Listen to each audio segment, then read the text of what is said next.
Waalaikumsalam warahmatullahi wabarakatuh. Pada kesempatan hari ini saya akan mencoba menjelaskan ya secara lebih lengkap ya barangkali apa-apa saja yang harus Bapak Ibu kuasai ya ketika kita melakukan penelitian ya. Jadi penelitian itu kata lain ya dari riset ya, itu adalah yang penting ya, tool yang penting untuk Ibu kuasai itu adalah statistiknya ya. Karena kita di kesehatan maka kita mengenal statistik itu lebih dominan kepada pengaplikasiannya kepada manusia, maka kita mengenal istilahnya adalah biostatistik ya Bapak Ibu. Di dalam biostatistik itu sebenarnya kita melakukan pengolahan informasi statistik ya, dan dia memiliki dan mempunyai sejarah sejak peradaban manusia. Jadi sebelum zaman kita ya, pada awal zaman Masehi itu bangsa-bangsa telah mengumpulkan data statistik untuk mendapatkan informasi-informasi yang bersifat deskriptif ya. Jadi Bapak Ibu kalau mendengarkan kata-kata statistik ini, maka kita sebenarnya mendapatkan informasi deskriptif ya. Ketika kita melihat segala sesuatu kemudian kita gambarkan, maka informasi itu dinamakan dengan informasi deskriptif. Kalau dulu ya, waktu dahulu orang mengenal gambaran ini tentang pajak ya, tentang perang, hasil pertanian ya, bahkan pertandingan atletik ya, itu bisa dilakukan menggunakan aturan statistik deskriptif.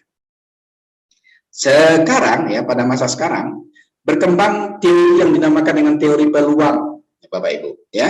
Jadi nanti ketika Ibu melakukan penelitian maka tidak akan terlepas dari yang dinamakan teori peluang. Teori peluang ini biasanya dinamakan dengan probabilitas ya, atau probability atau nilai P ya. Maka nanti ketika Ibu melakukan riset ya, tidak akan terlepas dari namanya P value nanti ya. P value itu adalah kata kuncinya adalah peluang atau probabilitas atau probability. Karena kita di kesehatan kita menggunakan P value-nya itu adalah 95%. Jadi P value kita itu 95% Bapak Ibu. Di 95% itu berarti kita masih diberikan toleransi untuk kesalahan sebesar 0,05. Maka kalau Ibu melakukan riset nanti, Ibu akan selalu mengatakan jika nilai P value-nya kecil atau sama dengan 0,05 maka dia ada hubungan. Jika nilai P value-nya kecil dari 0,05 maka ada pengaruh, tergantung nanti risetnya tentang apa. Itu menandakan bahwasanya nilai probabilitas kita itu menggunakan 95%. Berbeda nanti kalau kita bandingkan dengan orang-orang yang bekerja di sains ya, yang bekerja di teknik ya, bisa saja dia menggunakan derajat kemaknaan itu adalah 0,01. Kenapa? Karena dia menggunakan P value-nya itu 99%. Ya, kenapa 0,01? Karena nilai kesalahan yang diperbolehkan untuknya hanya 1%. Nah, itu yang dasar kita menggunakan P value itu 0,05%. Paham ya Bapak Ibu? Tolong dipahami ini karena ini adalah bagian yang penting ketika Ibu melakukan pengolahan data menggunakan statistik nanti. Ibu tidak akan terlepas dari nilai P value ya. Maka nilai P value itu menandakan derajat keberterimaan dari hasil riset yang kita lakukan. Ibu hanya boleh menggunakan kesalahan 5%. Kalau orang teknik atau orang sains hanya boleh menggunakan kesalahan itu 1%, makanya 0,01. Ketika kita menggunakan 5%, maka itu adalah 0,05. Ya, Bapak Ibu. Nah, itu. Maka ketika kita melakukan penelitian, maka kita tidak akan terlepas dari pertama melakukan pengukuran. Misalnya Bapak Ibu melakukan penelitian tentang pengaruh ya. Pengaruh A terhadap B, misalnya melakukan TTV. TTV itu adalah pengukuran. Setelah kita melakukan pengukuran, maka kita melakukan evaluasi terhadap pengukuran yang kita lakukan. Ya, itu adalah bagian-bagian yang ada di dalam kita melakukan pengolahan data secara statistik. Sampai di sini paham Bapak Ibu? Kalau seandainya ada pertanyaan, silahkan Ibu Bapak tanyakan karena penting ya, karena setelah ini barangkali Ibu akan melakukan penelitian ya atau melakukan penulisan proposal ya, penting untuk memahami kajian statistik ini secara lebih detail. Jadi silakan saja nanti kalau seandainya ada Bapak Ibu ingin tanyakan, silahkan langsung tanyakan saja Bapak Ibu.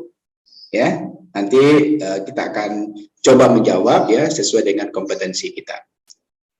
Seperti itu. Saya lanjutkan dahulu. Sekarang kenapa kita memerlukan statistik ini? Ya, statistik ini adalah bagian dari pengukuran seperti yang kita sudah sampaikan tadi. Kemudian statistik ini adalah bagian dari evaluasi, ya. Karena dia merupakan pengukuran dan evaluasi atau penilaian, maka salah satu penelitian yang mungkin dilakukan untuk Bapak Ibu adalah penelitian sesuai dengan kompetensi Bapak Ibu sekalian. Maka lahir nanti hasil dari penelitian itu adalah skripsi, dan skripsi ini bisa saja menjadi bagian syarat kelulusan Bapak Ibu di dalam sarjana keperawatan. Ya, nah, maka hasilnya itu perlu olah data, perlu interpretasi data. Ya, olah data dan interpretasi data inilah yang kita perlu toolnya. Ya, kita perlu alat bantunya. Dan alat bantu itu adalah statistik. Ya, lebih detail lagi alat bantu yang kita gunakan itu adalah biostatistik. Ya, jadi tujuannya apa? Agar jangan hanya berakhir pada angka saja, tapi angka tadi memiliki makna pada setiap hasil perhitungan statistik. Jadi benar apa yang disampaikan Pak Debi ke Bapak Ibu pagi tadi. Angka itu harus dengan teliti Ibu bisa mentafsirkan. Ya, oh kalau angkanya seperti ini maksudnya apa? Persentasenya seperti itu maksudnya apa? Jadi yang terpenting kita ketika melakukan penelitian itu adalah mentafsirkan angka-angka yang kita dapatkan, kita interpretasikan sehingga angka-angka yang kita kumpulkan dan yang kita evaluasi itu mempunyai makna, ya, mempunyai artian. Sehingga angkanya itu tidak hanya angka kosong, tetapi angka yang memiliki makna yang dapat diinterpretasikan. Seperti itu. Nah, makanya penting bagi kita untuk melakukan pengolahan data menggunakan statistik. Begitu Bapak Ibu. Sekarang, apa konsep dasarnya? Ya, jadi statistik yang akan kita gunakan itu adalah sebagai ilmu penunjang. Ingat, bandingkan, bukan statistika, ya. Yang kita gunakan adalah statistik, di mana statistik itu sebagai data pengamatan berwujud angka, ya. Jadi ketika kita menggunakan statistik, maka dia adalah data pengamatan, data observasi. Data observasi itu harus berupa angka. Kalau seandainya hanya berupa huruf, maka perlu kita coding. Coding itu maksudnya adalah kita berikan pengkodean, misalnya ketika kita lihat adalah laki-laki, kita beri coding 1, kita beri kode 1. Ketika dia wanita, kita beri kode 2. 1 dan 2 ini yang bisa kita olahi Bapak Ibu. Tetapi ketika dia laki-laki dan ketika dia perempuan, kita tidak bisa mengolahnya karena tidak berupa angka. Jadi statistik itu adalah sebagai data pengamatan atau data observasi yang berwujud angka. Yang ketiga, statistik itu sebagai atribut kuantitatif dari sampel, ya. Jadi ketika Ibu menggunakan tool statistik, alat bantu statistik, maka dia harus berupa atribut. Ya, atribut itu adalah bagian kecil dari variabel. Dan bagian kecil dari variabel itu harus bersifat kuantitatif. Kuantitatif itu artinya adalah angka. Jadi atribut yang kita gunakan itu adalah angka. Saya contohkan, misalnya variabelnya adalah pendidikan. Maka atributnya itu adalah SD, SMP, SMA, perguruan tinggi. SD, SMP, SMA itu belum bermakna. Kita harus jadikan angka, misalnya SD 1, SMP 2, SMA 3, perguruan tinggi 4. 1, 2, 3, dan 4 itu adalah kuantitatif. Atribut SD, SMP, SMA, kemudian perguruan tinggi itu kita jadikan kuantitatif 1, 2, 3, dan 4. 1 itu adalah SD, 2 adalah SMP, 3 adalah SMA, 4 adalah perguruan tinggi. Maka baru dia berupa atribut kuantitatif dari sampel. Pahami itu Bapak Ibu, ya. Jadi nanti ketika Ibu melakukan pengolahan data menggunakan statistik, 3 hal konsep dasar utama ini sudah mesti ada. Sudah bisa Ibu tafsirkan sehingga Ibu mendapatkan kesimpulan yang otentik, kesimpulan yang komplit terhadap data yang Ibu dapatkan di lapangan. Paham ya Bapak Ibu? Oke. Ada pertanyaan Bapak Ibu sampai di sini? Silakan kalau ada yang mau bertanya. Oke, saya coba lanjutkan ya kalau tidak ada pertanyaan. Sekarang statistik itu adalah seperti yang kita sudah katakan tadi, itu adalah kegiatan untuk mengumpulkan data, kemudian menyusun data, selanjutnya menyajikan data, yang keempat adalah menganalisis data dengan metode tertentu. Selanjutnya, dengan statistik itu kita menginterpretasikan hasil analisis. Kegunaannya apa? Nanti seluruh data yang sudah kita kumpulkan sampai kita interpretasikan mampu menjawab hipotesis yang kita lakukan di dalam penelitian. Jadi penting sebenarnya ketika kita melakukan penelitian menggunakan data kuantitatif atau penelitian kuantitatif, kita melakukan hipotesis terhadap hasil yang akan kita dapatkan. Ya, maka di dalam penelitian kuantitatif itu wajib adalah hipotesis. Perlu dipahami Bapak Ibu ya. Jadi ketika kita mengumpulkan data sampai menginterpretasikan data, sebenarnya adalah kita menguji hipotesis ya. Selanjutnya, di dalam kita melakukan statistik itu kita melakukan dua komponen penting sebenarnya. Yang pertama, kita menggunakan ketika kita menggunakan metode kuantitatif, maka statistik yang kita gunakan yang pertama kali itu adalah statistik deskriptif. Nah, pahami Bu. Jadi statistik deskriptif. Deskriptif itu sesuai dengan namanya adalah gambaran sebenarnya. Jadi ketika kita menggunakan statistik deskriptif, sebenarnya kita menggambarkan. Apa yang kita gambarkan? Yang kita gambarkan itu sesungguhnya adalah yang berkenaan yang pertama dengan pengumpulan. Jadi di data yang kita sudah kumpulkan tadi kita coba gambarkan. Kita coba deskripsikan. Bagaimana cara kita mendeskripsikannya? Berarti kita sudah menggunakan statistik deskriptif. Di dalam statistik deskriptif itu bisa saja kita mendeskriptifkan masing-masing variabel yang kita dapatkan. Saya contohkan. Kita mendapatkan data tentang jenis kelamin misalnya. Jenis kelamin itu kita sudah codingkan 1 dan 2. 1 itu adalah laki-laki, 2 adalah perempuan. Laki-laki dan perempuan itu kita gambarkan. Bagaimana cara kita menggambarkan? Kita mendapatkan frekuensi untuk masing-masing jumlah laki-laki dan perempuan. Jumlah masing-masingnya itu dinamakan dengan statistik deskriptif, deskripsi masing-masing variabel. Variabel yang kita ingin gambarkan yang pertama adalah jenis kelamin. Laki-laki misalnya 60%, ya, perempuan 40%. Laki-laki misalnya jumlahnya 35 orang, perempuan misalnya 10 orang. Jumlah masing-masing itu dinamakan dengan statistik deskriptif di dalam pengumpulan, di dalam pengolahan, kemudian dalam penyajian data.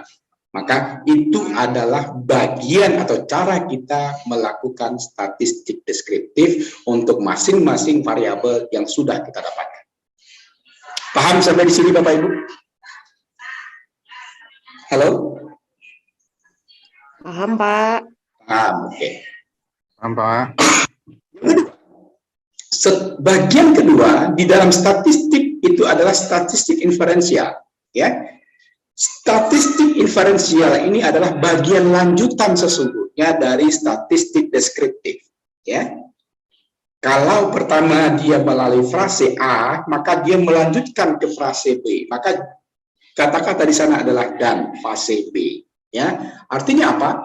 Kita tidak akan bisa atau tidak akan mungkin melakukan statistik inferensial tanpa melakukan statistik deskriptif terlebih dahulu. Maka statistik inferensial ini adalah lanjutan dari statistik deskriptif. Jadi kita gambarkan dulu masing-masing variabel penelitian kita, baru kita lanjutkan dengan apa? Yang pertama, setelah data dikumpulkan, maka dilakukan berbagai metode statistik untuk menganalisis data ini. Kemudian dilakukan interpretasi serta diambil kesimpulan. Artinya misalnya, satu variabel saya hubungkan dengan variabel lain. Saya akan dapatkan kesimpulan baru misalnya. Ya, misalnya pendidikan saya hubungkan misalnya dengan pengetahuan misalnya. Orang yang berpendidikan tinggi setelah saya lakukan pengolahan data, saya lakukan interpretasi data, ternyata orang yang berpendidikan tinggi ternyata juga memiliki pengetahuan yang tinggi. Itu namanya kita melakukan statistik inferensial. Ada hubungan variabel pendidikan dengan variabel pengetahuan. Ada hubungan antara pengetahuan dengan variabel sikap. Ada hubungan antara pengetahuan dengan perilaku. Itu dinamakan statistik inferensial. Atau juga barangkali kalau ibu melakukan penelitian secara eksperimental misalnya, pengaruh ya pemberian perlakuan A terhadap perlakuan B sehingga meningkat pengetahuan misalnya, maka pengaruh pemberian perlakuan itu adalah statistik inferensial. Variabel yang kita lihat apa? Variabel intervensi. Intervensinya apa? Penyuluhan mungkin, ya, pemberian pengetahuan mungkin, perlakuan mungkin dan lain sebagainya. Maka itu dinamakan statistik inferensial. Ingat kata kuncinya Bapak Ibu. Statistik inferensial tidak akan bisa dilakukan tanpa statistik deskriptif dilakukan terlebih dahulu. Ya Bapak Ibu. Jadi kalau Ibu nanti melakukan penelitian judulnya misal ya hubungan pengetahuan dengan sikap ibu ya terhadap konsumsi vitamin Fe misalnya atau tablet Fe misalnya, maka itu adalah penelitian yang bersifat inferensial. Maka variabel pengetahuan sudah barangkali Ibu dapatkan terlebih dahulu, variabel lainnya juga sudah didapatkan, kemudian kita lakukan hubungan antara variabel A dengan variabel B, maka itu dinamakan dengan statistik inferensial. Oke, seperti itu ya Bapak Ibu. Jadi fase-fase ini harus ada ketika kita melakukan penelitian. Saya lanjutkan. Sekarang metode ilmiah. Apa itu metode ilmiah?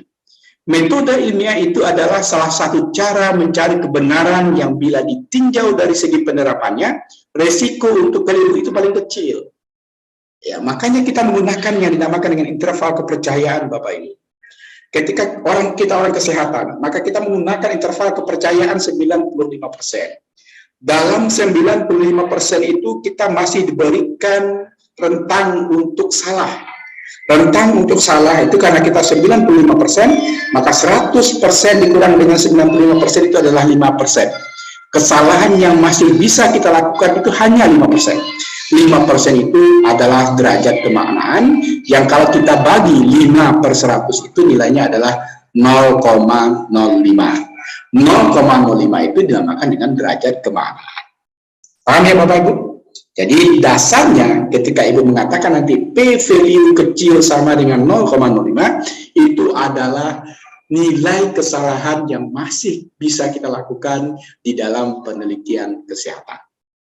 Oke ya Bapak Ibu ya, pahami ini dan bawa ini ketika Ibu melakukan ujian nanti ya. Karena banyak ya di antara teman-teman Bapak Ibu yang sudah ujian ya proposal maupun ujian skripsi yang masih bingung untuk menjawab ini.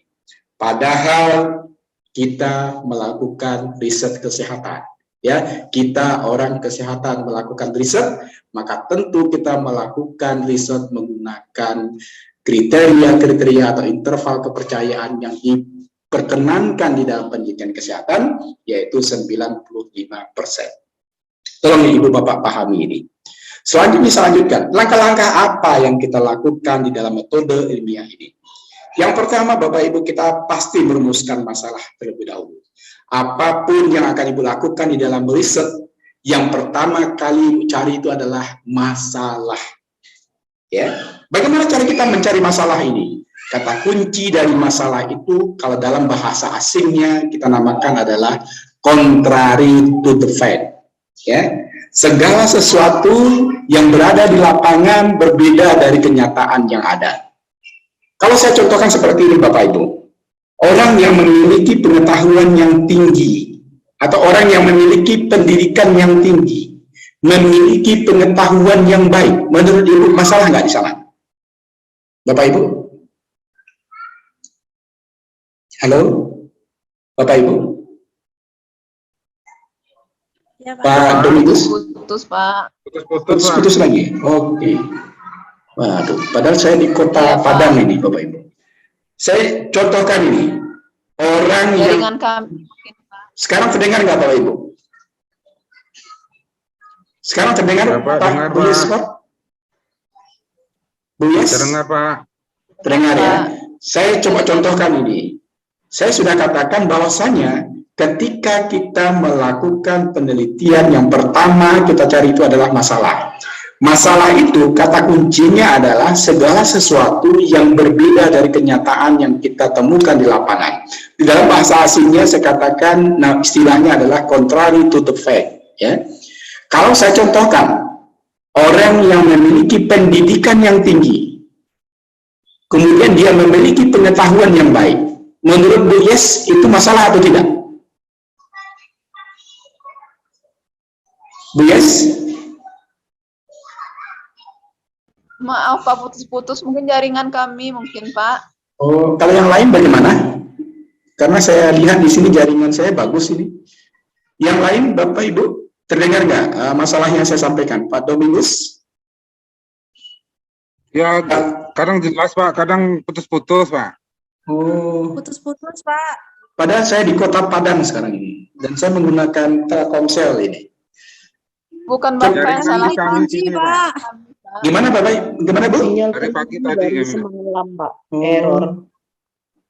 Karena kalau saya lihat jaringan saya bagus di sini Bapak Ibu. Ibu di Kerinci ya. Putus-putus Waduh. Pak. Oke, ya Allah. Buning. Siapa? Buning, bisa dengar jelas suara saya? Sekarang jelas, tadi ada juga sempat putus-putus, Pak. Oke, contoh yang saya sampaikan, Buning paham nggak? Apakah itu masalah atau tidak? Siap, masalah. Masalah, Ibu. Orang yang memiliki pengetahuan yang tinggi, orang yang memiliki pendidikan yang tinggi, memiliki pengetahuan yang baik. Apakah itu masalah, Ibu? Buning? Oh tidak, Pak. Kalau Tidak, ya. Jadi kalau seandainya terjadi seperti itu di tengah masyarakat atau di lapangan, jangan diteliti, ya. Orang jelas mempunyai pendidikan yang tinggi, pengetahuannya baik, ya nggak usah diteliti, ya. Tetapi misalnya perawat, ya, perawat adalah petugas pelaksana di lapangan, tidak mau vaksin, itu masalah nggak, Bapak Ibu? Halo, Buning? siap, jadi masalah. Itu. Jadi Ibu harus cari masalah seperti itu, ya, baru bisa kita lakukan riset, ya. Apa itu? Itu yang dinamakan dengan contrary to the fact, ya. Yang kita temukan di lapangan itu berbeda dengan teori yang ada, ya. Harusnya apa? Perawat kita, ya, petugas pelaksana kesehatan nakes di lapangan, harusnya tentu orang pertama kali yang mau divaksin, misal, ya, seperti itu. Maka kalau terjadi hal-hal seperti ini, baru kita lakukan penelitian. Itu yang dinamakan dengan merumuskan masalah. Yang kedua, langkah dari metode ilmiah itu adalah melakukan studi literatur, ya. Artinya apa? Setelah kita dapatkan, ya, masalah kita temukan, maka kita harus cari, ya, apa-apa yang berkenaan dengan masalah ini agar bisa kita selesaikan masalah ini. Tentu dengan studi literatur yang cukup nanti kita bisa mengumpulkan hipotesis penelitian. Ya. Kemudian selanjutnya kita baru menduga-duga, melakukan hipotesis, pertanyaan-pertanyaan, ya, atau hipotesis. Yang keempat, baru kita mengumpulkan dan mengolah data, kemudian menguji hipotesis tadi. Sehingga dari kita menguji hipotesis itu, kita mampu menjawab pertanyaan yang selanjutnya kita ambil kesimpulan. Nah, ini adalah bagian-bagian dari metode ilmiah yang bisa Bapak Ibu lakukan, sehingga Ibu dapat menarik kesimpulan dari perjalanan riset yang Ibu lakukan di lapangan. Di mana peran statistik? Ini adalah bagian dari peran statistik itu. Ketika kita mengumpulkan dan mengolah data, menguji hipotesis, maupun menjawab pertanyaan. Dengan apa caranya? Yang pertama, Bapak Ibu membuat instrumen penelitian. Instrumen penelitian ini nanti Bapak Ibu lakukan dengan membuat kuesioner penelitian. Ya, cocokkan dengan penelitian yang Ibu lakukan. Kalau Ibu melakukan penelitian hubungan, misalnya correlational research, ya, maka Ibu membuat kuesioner-kuesioner yang berhubungan dengan korelasi itu. Misalnya kuesioner pengetahuan, kuesioner sikap, kuesioner perilaku, dan kuesioner lainnya yang nantinya akan menjawab pertanyaan-pertanyaan penelitian yang Ibu lakukan. Setelah instrumen ada, instrumen itu nanti Ibu harus lakukan validasi. Validasinya dengan apa? Melakukan uji validitas namanya. Ya, uji validitas ini Ibu lakukan dengan bantuan statistik lagi. Ya, setelah kuesionernya valid, nanti Ibu lanjutkan dengan melakukan uji reliabilitas. Jadi yang pertama uji validitas namanya Bapak Ibu. Uji validitas ini mengukur kesahihan kuesioner-kuesioner penelitian yang Ibu buat, ya. Selanjutnya Ibu lakukan uji reliabilitas. Uji reliabilitas ini adalah uji keterandalan, melihat kembali apakah kuesioner yang sudah valid itu andal dia kita lakukan untuk melakukan penelitian pengumpulan data. Selanjutnya baru Ibu lakukan pengumpulan sampel. Ya, sampel yang kita dapatkan mestinya adalah sampel yang representatif, ya. Apa itu sampel yang representatif? Sampel yang representatif itu adalah sampel yang betul-betul mewakili populasi. Maka Ibu harus paham ini bagaimana cara mencari sampel yang representatif.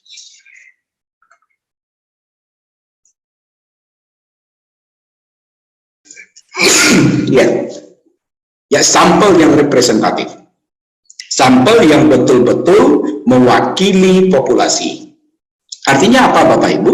Sampel yang representatif ini karena kita melakukan pengumpulan data, kemudian pengujian data dengan statistik, maka sebaiknya sampel yang diambil pun adalah sampel menggunakan aturan statistik.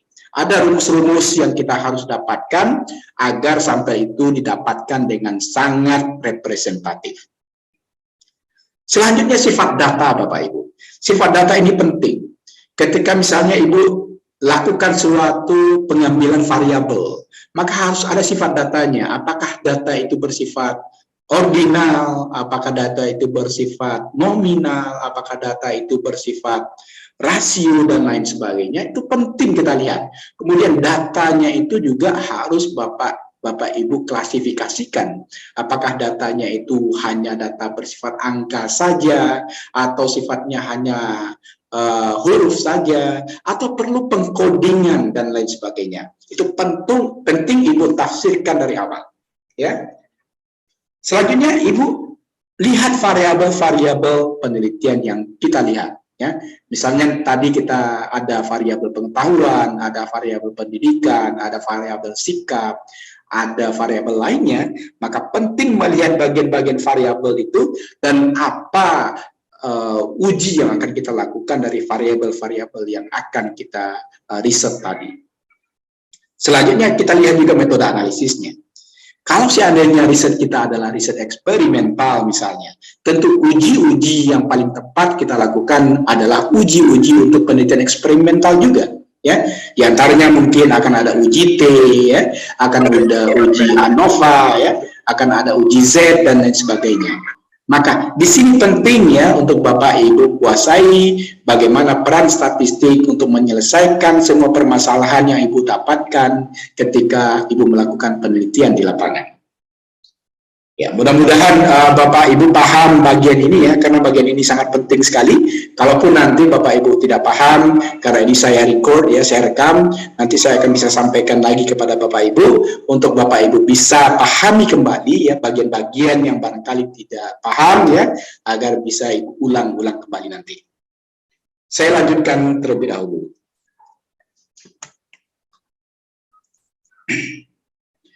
Maka Bapak Ibu, ya data yang terbagi atas data kualitatif, ya data kualitatif itu adalah data yang non angka, sementara yang kedua adalah data kuantitatif itu adalah data yang bersifat angka. Pada data yang kualitatif, maka data yang dinyatakan dalam bentuk bukan angka, contoh jenis pekerjaan, ya jenis pekerjaan misalnya PNS, non PNS, kemudian lain sebagainya, maka itu dinamakan dengan data yang bersifat kualitatif. Kemudian ada status marital, ya, ada tingkat kepuasan kerja. Semua data itu adalah data yang bersifat kualitatif. Yang kedua, ada data yang bersifat kuantitatif. Ya, data kuantitatif di sini adalah data yang dinyatakan dalam bentuk angka. Contohnya lama bekerja, 5 tahun, 10 tahun, 15 tahun, 20 tahun, itu adalah angka. Jumlah gaji 1 juta, 2 juta, dan seterusnya itu adalah angka. Usia 0 tahun, 5 tahun, 10 tahun, dan sebagainya itu adalah angka. Hasil juga seperti itu adalah angka. Hasil ulangan juga seperti itu adalah angka. Maka dua komponen data ini digunakan semuanya dalam kita melakukan pengolahan data dengan statistik. Maka kalau kita bikin flowchart, ya, suatu penelitian, maka riset menggunakan statistik ini penting data. Kemudian dari data itu kita penting jenis data. Jikalau jenis datanya non angka, kita larikan ke riset kualitatif. Kalau jenis datanya itu adalah angka, maka kita larikan ke dalam penelitian kuantitatif, Bapak Ibu. Ya, maka kedua-dua komponen ini bisa Bapak Ibu lakukan ketika Ibu melakukan penelitian. Kalau data yang Ibu dapatkan itu adalah angka, maka Ibu larikan ke sini. Kalau datanya itu adalah non angka, maka Ibu larikan ke sini.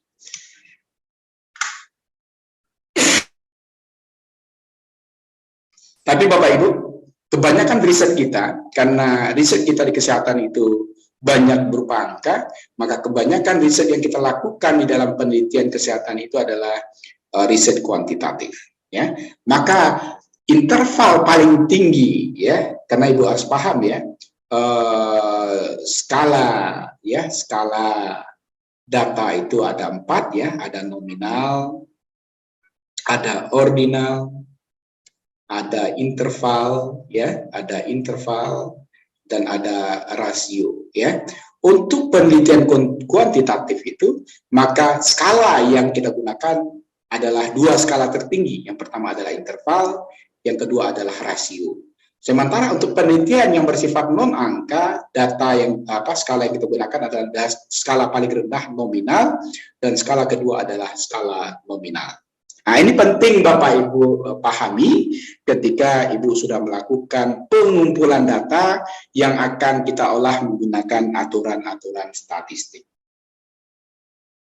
Saya lanjutkan, ya Bapak Ibu. Nah, jadi seperti yang saya sudah sampaikan tadi, ada 4 skala di dalam kita melakukan pengolahan data menggunakan statistik ini. Yang pertama adalah nominal, yang kedua adalah ordinal, ya. Yang ketiga adalah interval, dan yang keempat adalah rasio, ya.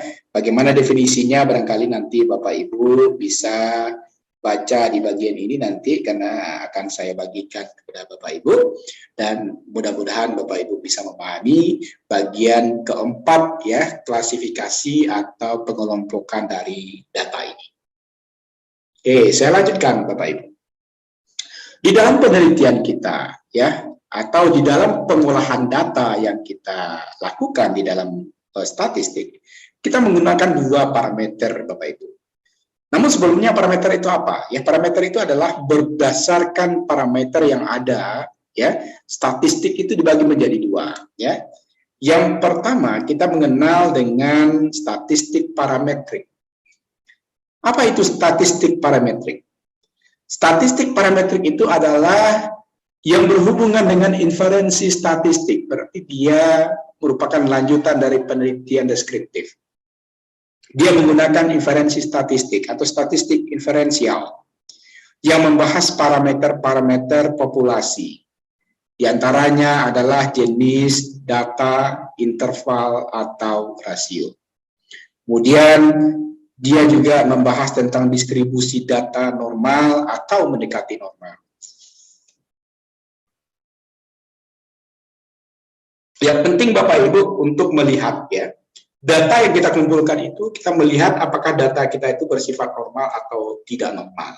Ya, kalau data itu normal atau tidak normal, maka pendekatannya bisa dilakukan kepada statistik parametrik ini. Yang kedua, itu adalah statistik non parametrik. Statistik non-parametrik ini adalah statistik inferensial yang membahas parameter-parameter populasi.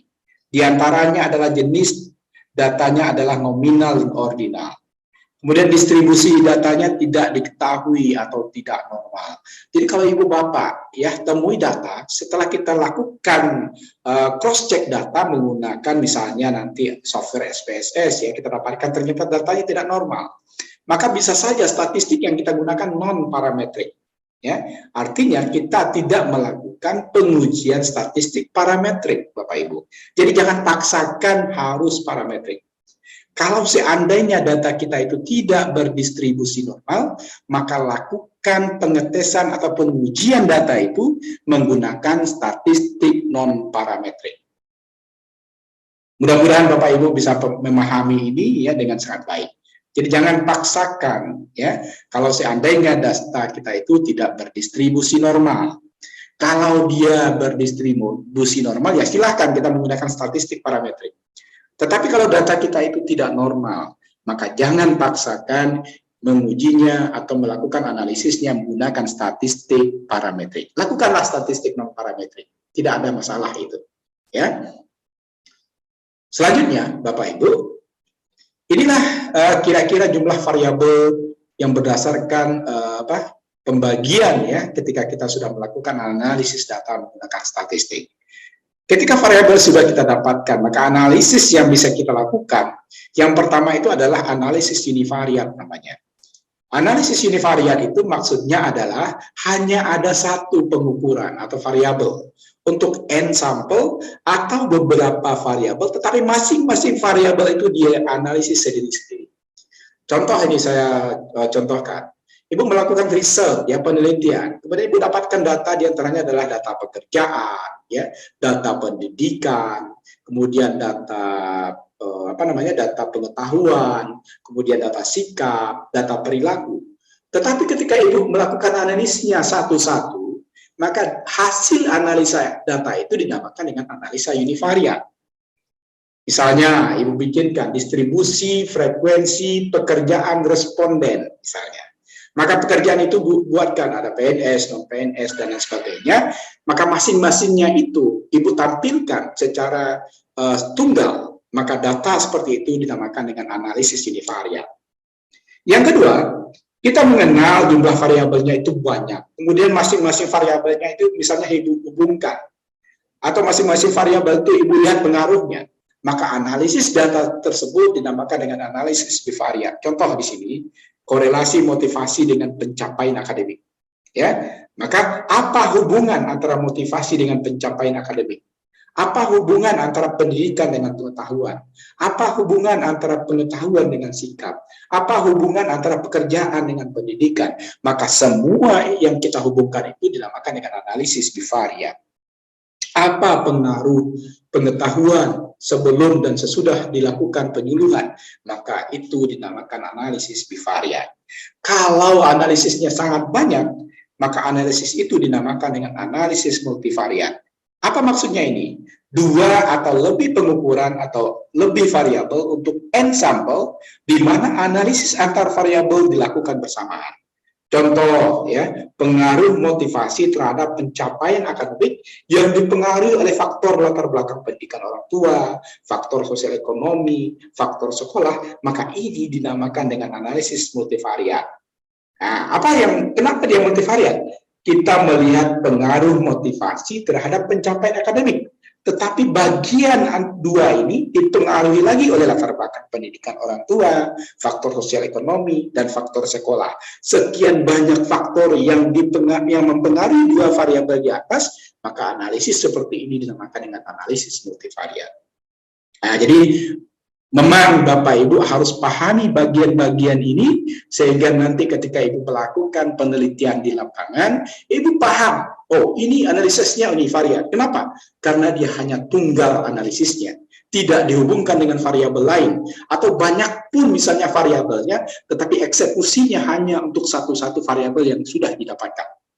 Tetapi ketika masing-masing variabel Ibu hubungkan, maka dia masuk ke dalam analisis bivariat. Analisis dua variabel kemudian dipengaruhi lagi oleh faktor-faktor lain, maka dia masuk ke dalam analisis multivariat.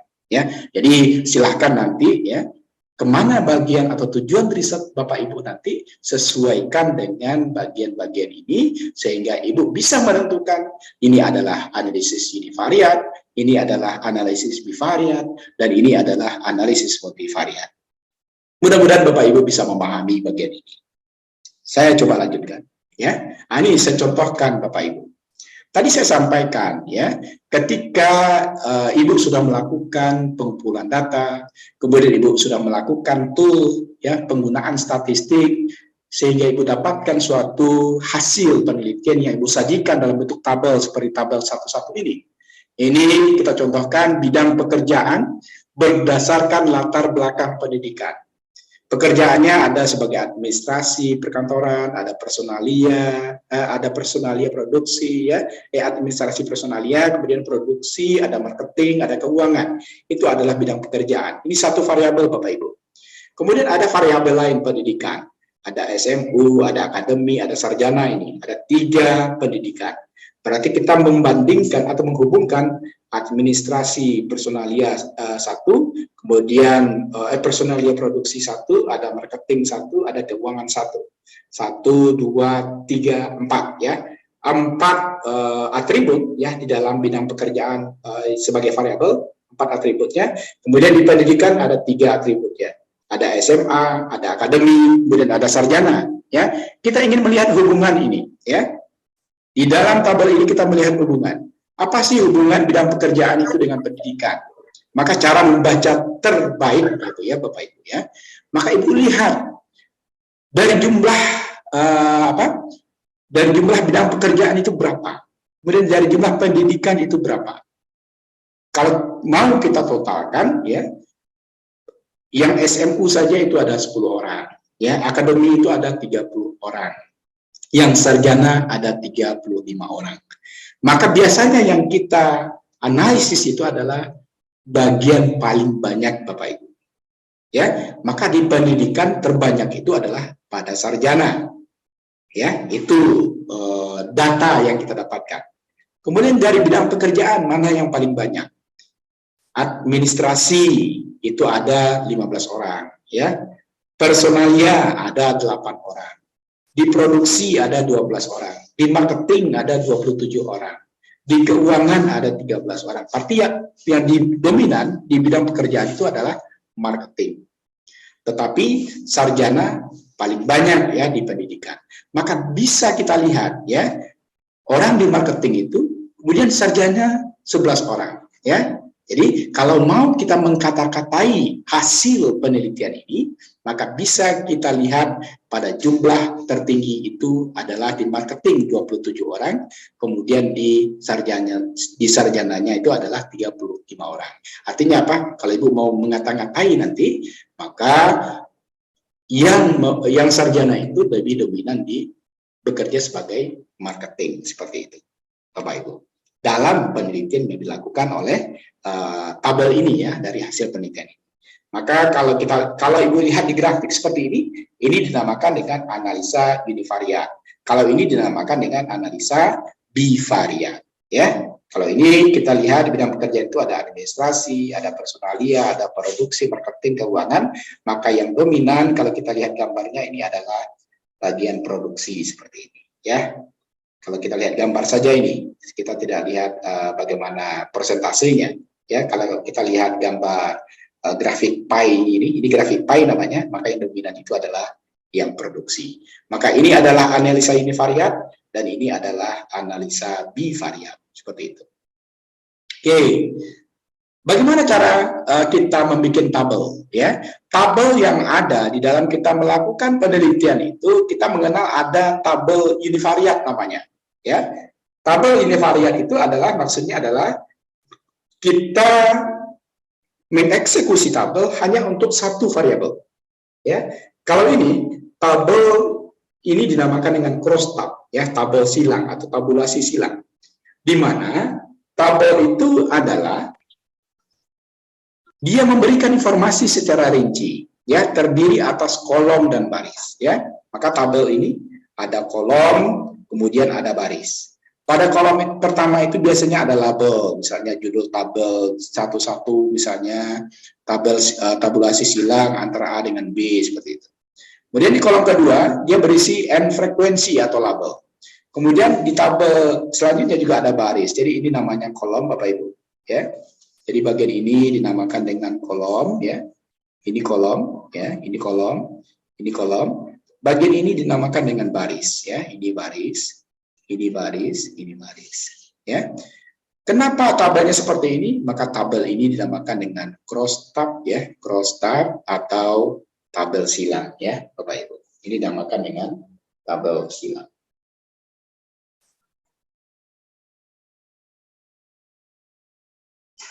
Oh. Oke, tapi mudah-mudahan Bapak Ibu tetap bisa memahami ya Bapak Ibu, karena bagian ini penting ya ketika Ibu nanti melakukan penelitian. Mudah-mudahan nanti rekaman ini bisa juga saya sampaikan kepada Bapak Ibu ya, karena banyak WA ke saya karena jaringan ya. Mudah-mudahan aman lah sampai selesai. Oke, saya lanjutkan. Jadi grafik ini pada umumnya adalah memberikan informasi dengan benar, kemudian cepat, tetapi tidak rinci ya. Kalau grafik seperti grafik pie tadi ya tentu tidak rinci. Syaratnya adalah agar grafiknya bagus ya, kita lakukan pemilihan sumbu tegak dan sumbu datar itu harus proporsional kecuali grafik lingkaran ya. Grafik lingkaran ini agak sulit sebenarnya untuk membuat dia proporsional ya. Yang kedua adalah penetapan skala. Skala biasa, skala logaritmik, dan skala lainnya. Kemudian syarat ketiganya adalah ukuran grafik ya, tidak terlalu besar, tidak terlalu tinggi, dan tidak terlalu pendek. Jadi bikin grafik itu secara proporsional. Jadi jenis grafik itu diantaranya adalah ada grafik bar ya, batang, ada line, ada garis, ada pie atau lingkaran. Kemudian juga ada grafik interaksi atau interaktif grafik ya, Bapak Ibu. Nah, inilah kira-kira bentuk grafik yang bisa kita gunakan untuk riset ya. Ini yang pie. Biasanya dengan pie ini kita sudah langsung bisa mengetahui bagian mana yang dominan biasanya. Kalau kita menggunakan grafik batang seperti ini atau bar ini, kita juga bisa langsung mengetahui, tetapi biasanya juga dilengkapi dengan data persentase atau jumlah ya, Bapak Ibu. Di lain juga seperti itu, ada juga interaktif, berarti membandingkan ya antar masing-masing variabel ya. Ini kebetulan hanya 2 variabel ini, jenis kelamin ya, laki-laki dan perempuan, sehingga bisa dibandingkan bagaimana grafik ya terhadap 2 variabel ini atau 2 atribut ini. Oke, Bapak Ibu, nah itu yang penting ya ketika kita melakukan pengolahan data menggunakan statistik ya, baik itu statistik deskriptif maupun statistik inferensial. Saya coba lanjutkan Bapak Ibu. Jadi frekuensi, nah ini saya sudah beberapa kali menyebut nama-nama frekuensi ya tadi. Apa itu frekuensi? Frekuensi itu adalah banyaknya data untuk satu kelompok atau klasifikasi ya Bapak Ibu. Jadi kalau seandainya seperti yang saya sampaikan tadi melakukan hasil atau penyajian data analisa univariat, maka biasanya kita membuat distribusi frekuensinya ini menggunakan frekuensi ini karena namanya saja sudah distribusi frekuensi.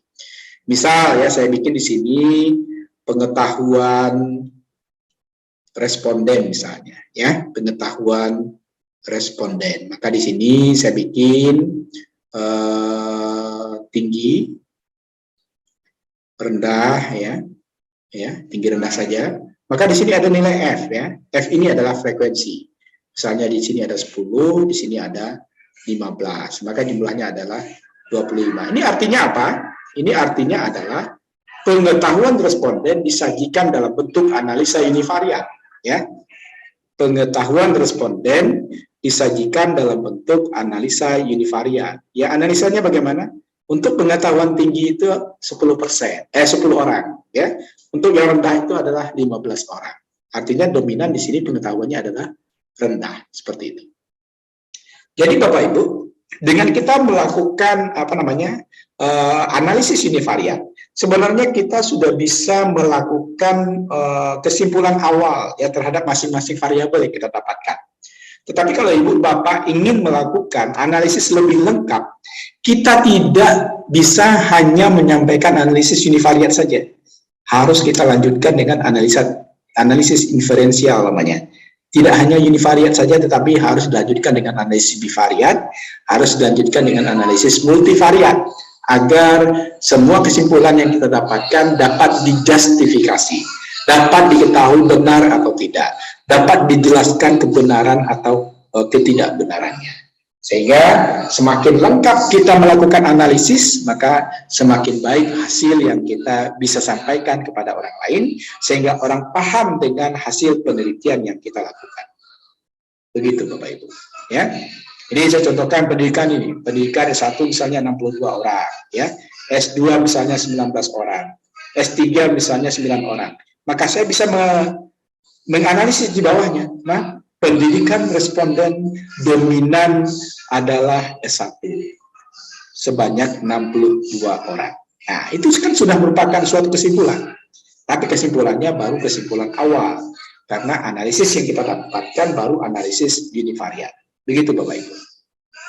Saya coba lanjutkan. Untuk melakukan atau membuat analisis univariat ini, maka aturan statistik yang harus kita pahami itu adalah central tendency namanya. Ya, central tendency itu artinya adalah kita mencari nilai-nilai sentral atas data yang kita sudah dapatkan. Nilai-nilai itu diantaranya adalah mean. Nilai mean itu adalah nilai rata-rata.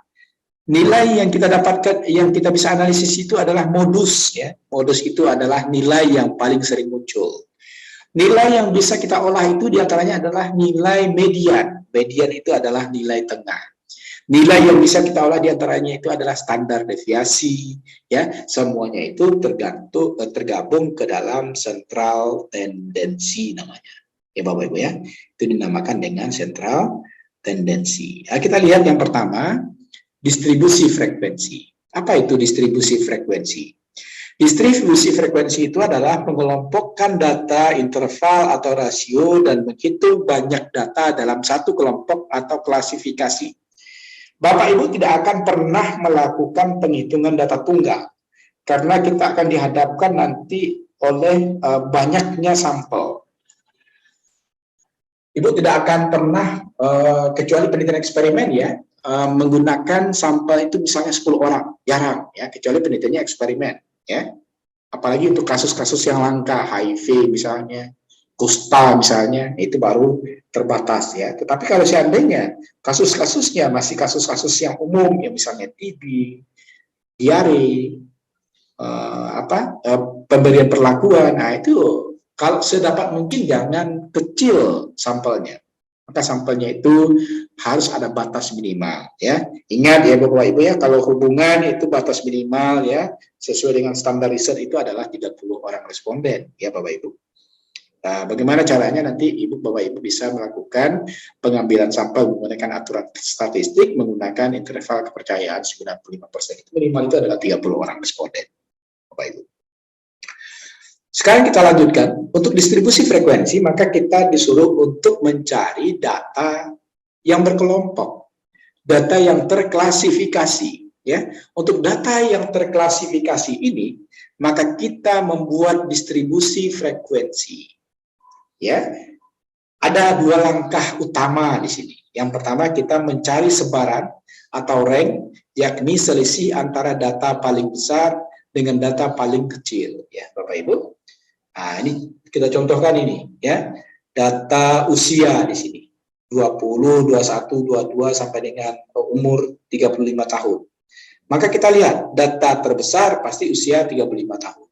Data terkecil adalah 20 tahun. Maka 35 dikurang dengan 20 tahun itu nilainya berapa? Nah, itu dinamakan dengan rank ya. Rank. Jadi ranknya berarti 35 kurang 20. Bapak Ibu ya.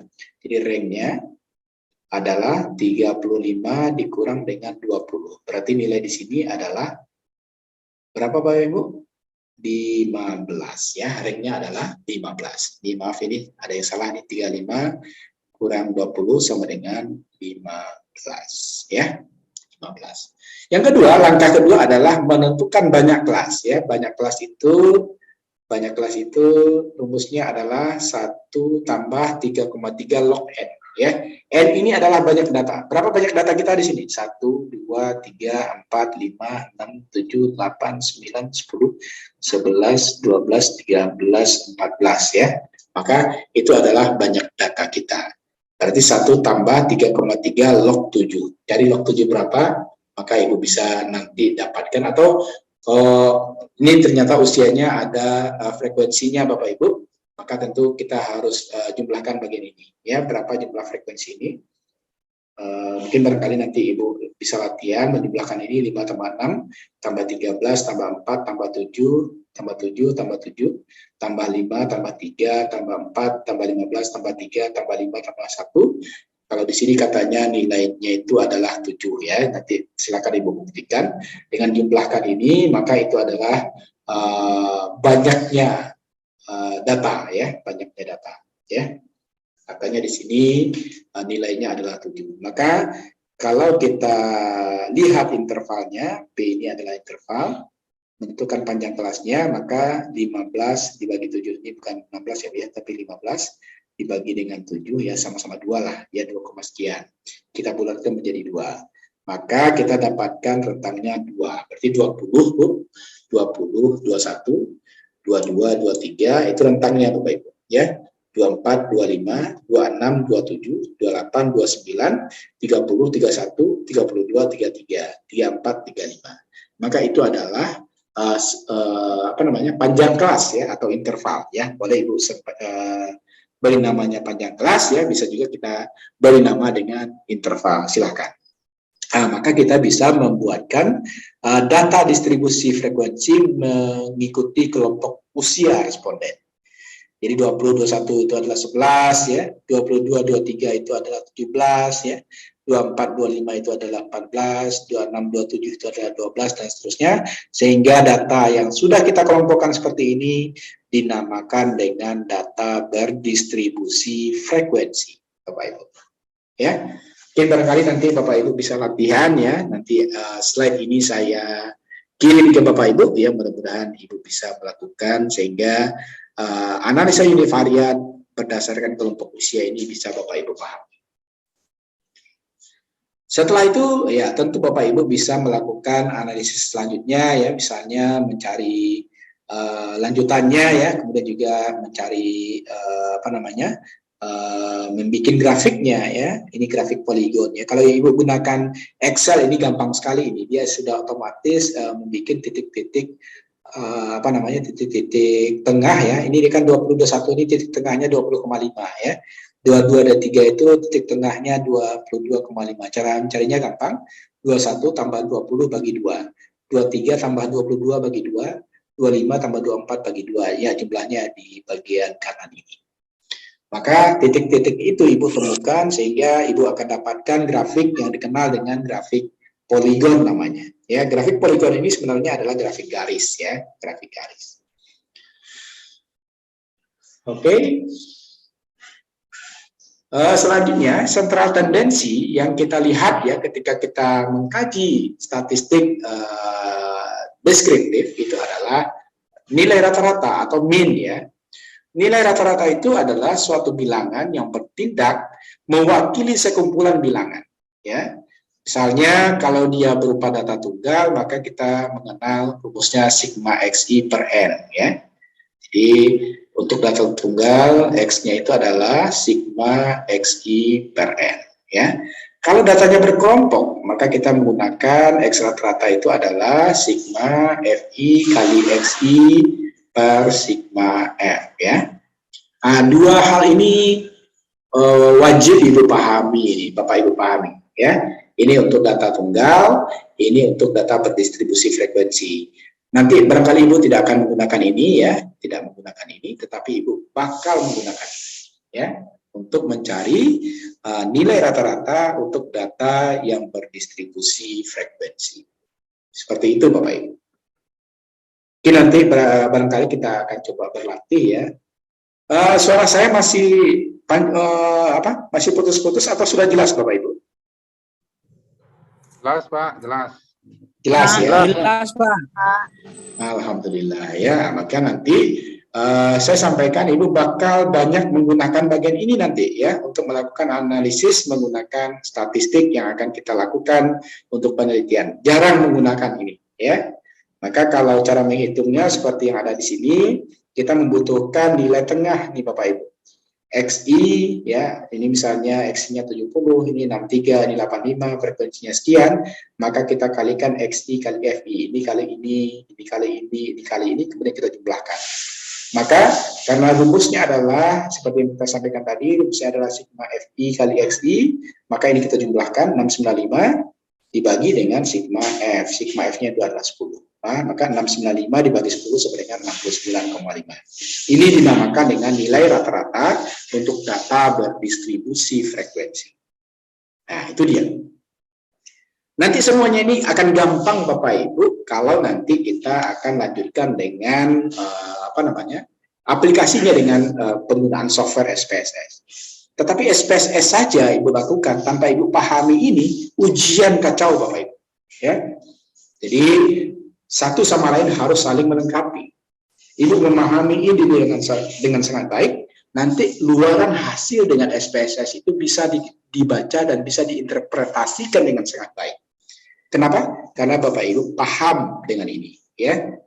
Kalau Ibu hanya menggunakan SPSS saja tanpa bisa menerjemahkan statistik ini dengan baik, nanti susah untuk ujian Bapak Ibu. Ditanya kenapa hasilnya sekian, tidak tahu dong Pak, atau itu kan bahaya, ya. Jadi ketika sudah ada luaran hasil kita, maka kita harus bisa menginterpretasikan hasil itu dengan baik, ya. Dengan catatan apa? Kita mengetahui asalnya dari mana, ya. Jadi nanti Bapak Ibu harus bisa menjelaskan bagian-bagian ini dengan rinci nanti, ya. Kenapa hasilnya seperti itu? Kenapa min-nya sekian? Ya, karena dari sini. Karena masing-masing atribut yang kita sudah buatkan di dalam penelitian sehingga menghasilkan nilai-nilai tertentu, sehingga menghasilkan nilai XI, menghasilkan nilai FI, sehingga menghasilkan nilai rata-rata atas data berdistribusi frekuensi. Seperti itu. Oke, nanti barangkali kita latihan Bapak Ibu ya, biar paham ya. Mungkin barangkali hari ini sampai min saja dulu ya. Saya takut melanjutkan banyak-banyak ya. Mungkin barangkali kita coba berlatih ya. Berlatih. Bapak Ibu siapkan mungkin barangkali kalau ada kalkulator Bapak Ibu, kalkulator saintifik gitu. Ada nggak Bapak Ibu? Suara saya jelas terdengar Bapak Ibu?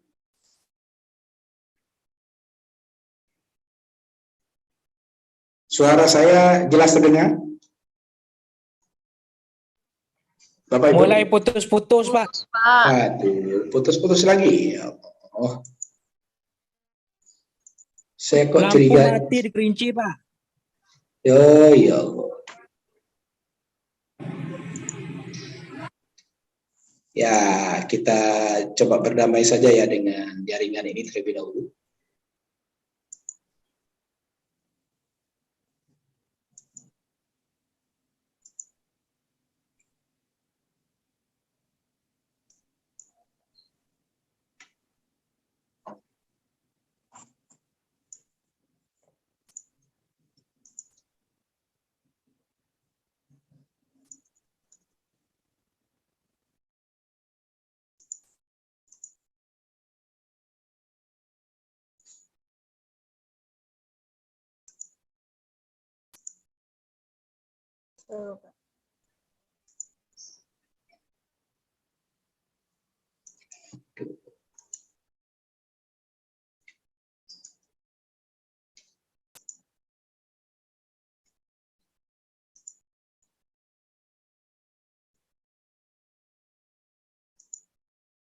Bapak Ibu, sekarang terlihat slide saya, Bu.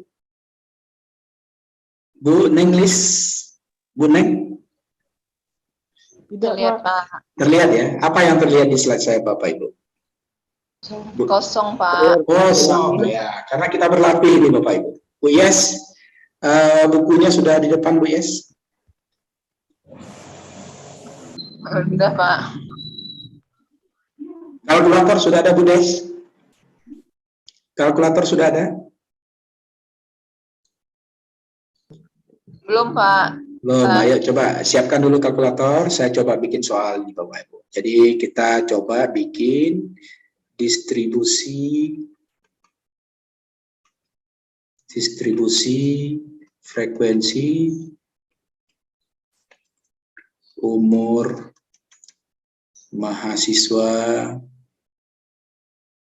D3 S1 CAP ya TNI. Ayo. Bu Yes, berapa umurnya Bu Yes? 41, Pak. 41. Saya lanjut. Bu yang lain siapa ini ya? Bu Ning, berapa umurnya Bu Ning? Siap, sama Pak, 41. 41 juga. Yang lain Bu Desi? Bu Desi? Bu Desi masih Tiga. new. Berapa Bu Desi? 39. 39. Oke, lanjut. Ibu mana lagi ini? Kalkulator. Bu Neng? Bu Neng udah tadi Bu Neng? Belum ya, Bu Neng berapa Bu Neng umurnya? 42, Pak. 42. Oke. Bu Ida? Bu Ida? Ya, Pak. Berapa umur Bu Ida, Bu Ida? 42, Pak. 42 juga. Oke. Pak Onel, berapa Pak Onel umurnya? Pak Onel?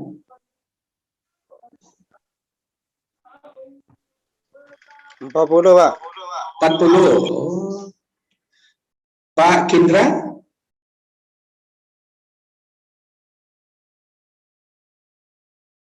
Masih mute Pak Kindra? 40, Pak. 40.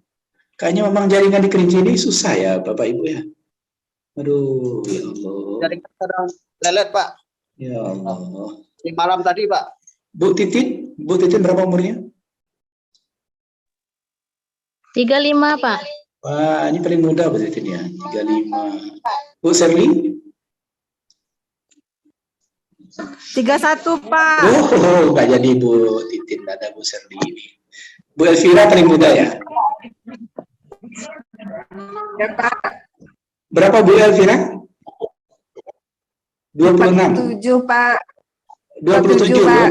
27. 47, Pak. 47. Saya kira 27 tadi, ya Allah. Pak Dodi ya, ini Pak Dodi berapa umurnya? 43, Pak. Aduh, 43, saya kira 23, ya Allah. Pak Hendri, berapa umurnya Pak Hendri? 40, Pak. 20 ya Pak ya? 40. 40 ya. Wah kok umurnya merata ini ya. Pak Budi? Mbak, Berapa Pak Budi? 28, Pak. 28. Ya. Ah, ini paling muda ini ya. Ah, kok hilang yang lain ini? Aduh, saya nanya nama kok pada hilang ini. Pak Domingus sudah Pak Domingus? Umurnya? 43, Pak. 43. Ini kok pada hilang ini? Pak Henry sudah, Bu Iya sudah, Pak Onel. Bu Ning udah ya Bu Ning ya? Bu Ning udah Bu Ning? Ning tadi sudah 41 itu, Pak. Sudah ya, berarti 1, 2, 3, 4, 5, 6, 7, 8, 9, 10, 11, 12, 13, 14. Kita ada 16 itu, siapa yang belum ya? Siapa Bapak Ibu yang belum saya tanya? Umurnya? Rizky. Oh, saya Pak, Elvina Yunara. Berapa Bu El? Apa Pak? Berapa umur Ibu? 15. 33. Oh, 33. Satu lagi siapa? Ini yang belum. Ini Rizky, Pak. Berapa Rizky? Bu Rizky? Oh, ini paling muda ini ya. 13, Bu.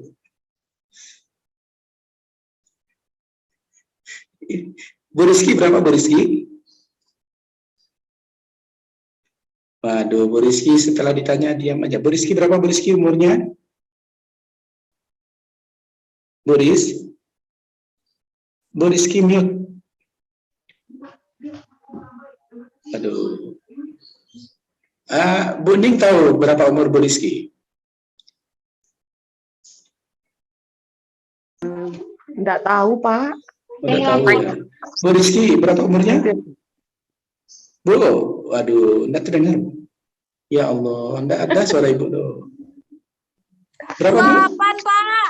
28. 28. Oke, 28. Dah, oke Bu ya. Jadi kita belajar nih Bapak. Coba dicatat dulu angka-angka ini. Coba Bapak Ibu catat dulu angka-angka ini.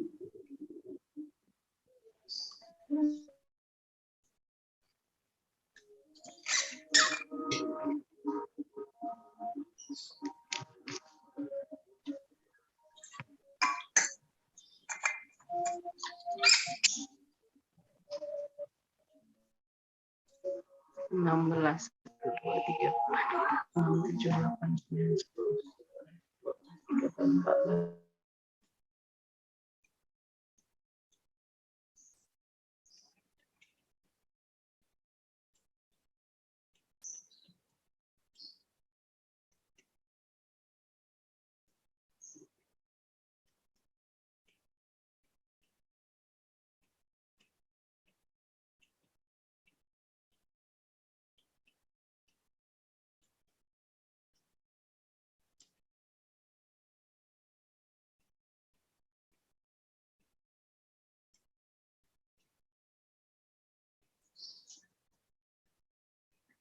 Udah dicatat Bu Ning?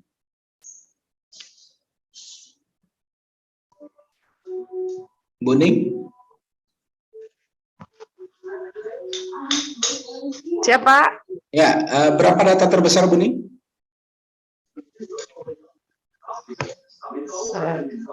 Yang terbesar umur 40, 3 orang. Oh, jangan. Yang terbesar itu yang paling tinggi Bu Ning. Oh, 47. 47. Oke ya, itu dinamakan dengan data terbesar. Kalau yang terkecil berapa Bu Ning? Bu Elvina? Bu Elvina? Bu Elvina? Bu Desi lah, Bu Desi. Bu Desi. Berapa data terkecil Bu Desi? 28. 28. Berapa hasilnya itu? Kentangnya? Bu Desi? 5. 45. Berapa Bu Desi? 45. Masa iya 47 kurang 28 45. Wallahu astagfirullahaladzim. 19, Pak. 19, Pak. Itu 19 ya. Yang pertama lakukan nanti Bapak Ibu ya. Kemudian lanjutkan dengan yang kedua, mencari banyak kelas ya. Banyak kelas itu adalah 1 tambah 3,3 log n. Bapak Ibu coba lihat kalkulatornya, angkat kalkulator Bu Desi. Kalkulator Bu Desi, angkat. Iya, Pak.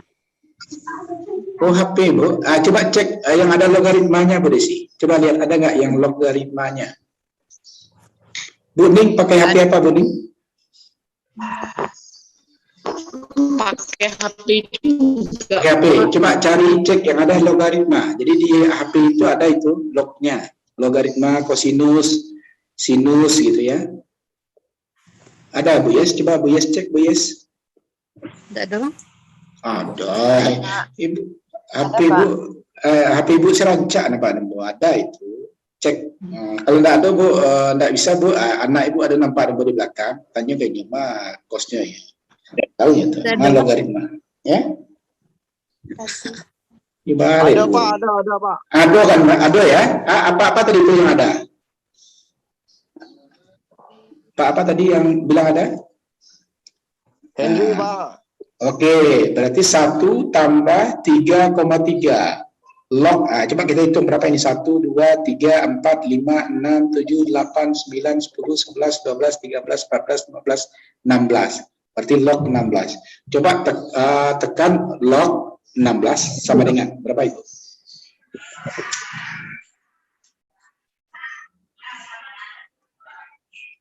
Log 16. Coba Bu Desi atau Bapak yang tahu tadi, yang bisa tadi. Ini harus bisa Bapak Ibu. Harus hebat ya. Harus hebat ini kita gini.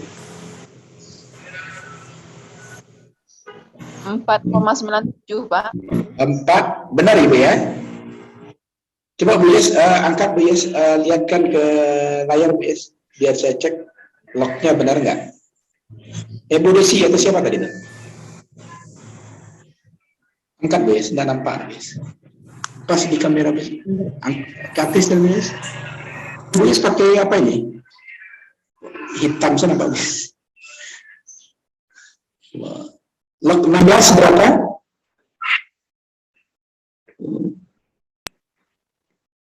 Boleh berapa tadi?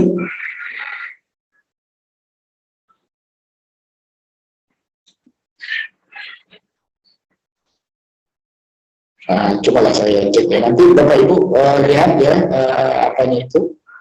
Biasanya ada itu ya. Maaf Pak, 16. putus Pak. Log 16. Log 16 1,2 Pak. Tuh 1, berapa Bu? 1,2 Pak. 1,2. Coba kalikan dengan 3,3 Bapak Ibu. 3,3 kali 1,2.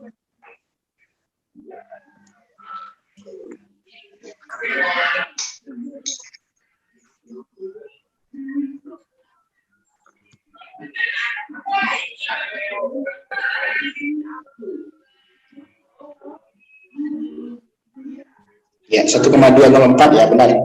Siapa ibunya tadi itu benar. 1,2 kali 3,3 berapa Ibu?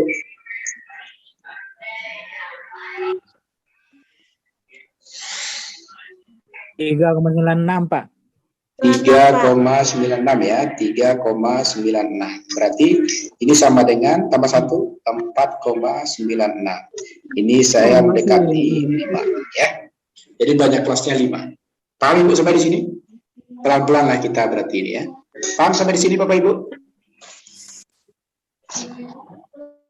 Paham ya? Oke ya. Sekarang catat dulu Bu, maka karena saya akan pindah ke slide berikutnya ini ya.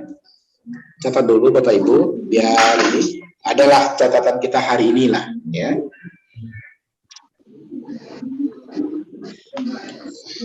Berapa kali ke kampus Bu? Siapa? Belum pernah Pak. Ya Allah. Ya, Corona, inilah Pak. ini. Nasib daring ini memang seperti inilah ya. Kita ingin memberikan lebih ya, tetapi terkendala ada aja ya.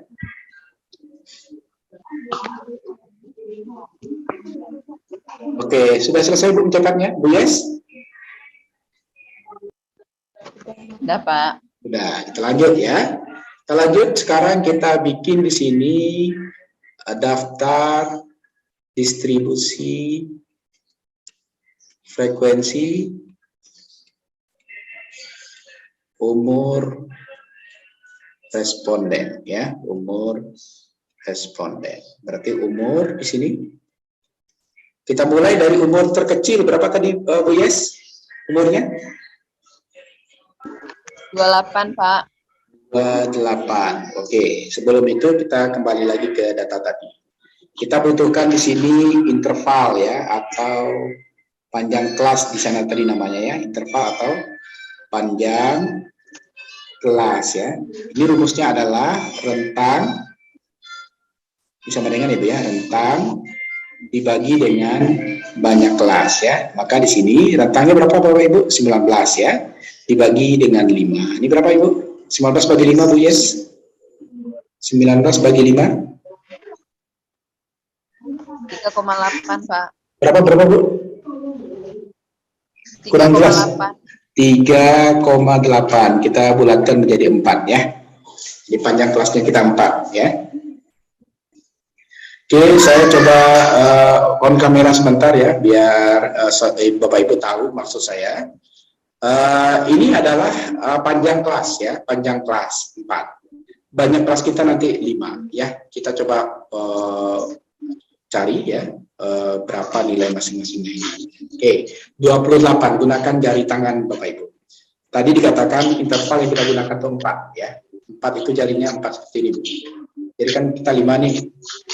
Kita simpan 1 berarti 4 ya. Berarti kita mulai dari nilai 28. 28, 29, 30, 31. Jadi 28 sampai dengan 31. Jangan tambahkan 4 Bapak Ibu. Ya, karena 28 tambah 4 32, salah dia.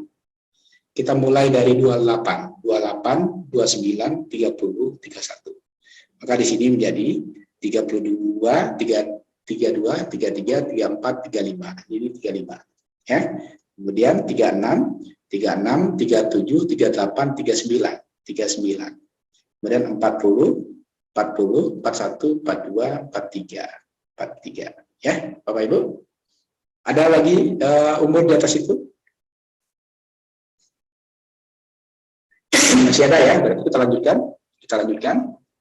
44, 44, 44, 45, 46, 47, 47. Oke, coba perhatikan Bapak Ibu. Umur tertinggi kita di sini 47, ya kan? Umur terendah kita 28. Coba Ibu perhatikan, banyak kelas kita. 1, 2, 3, 4, 5. Samakan dengan ini, banyak kelas kita adalah 5. Paham nggak Bapak Ibu? Paham?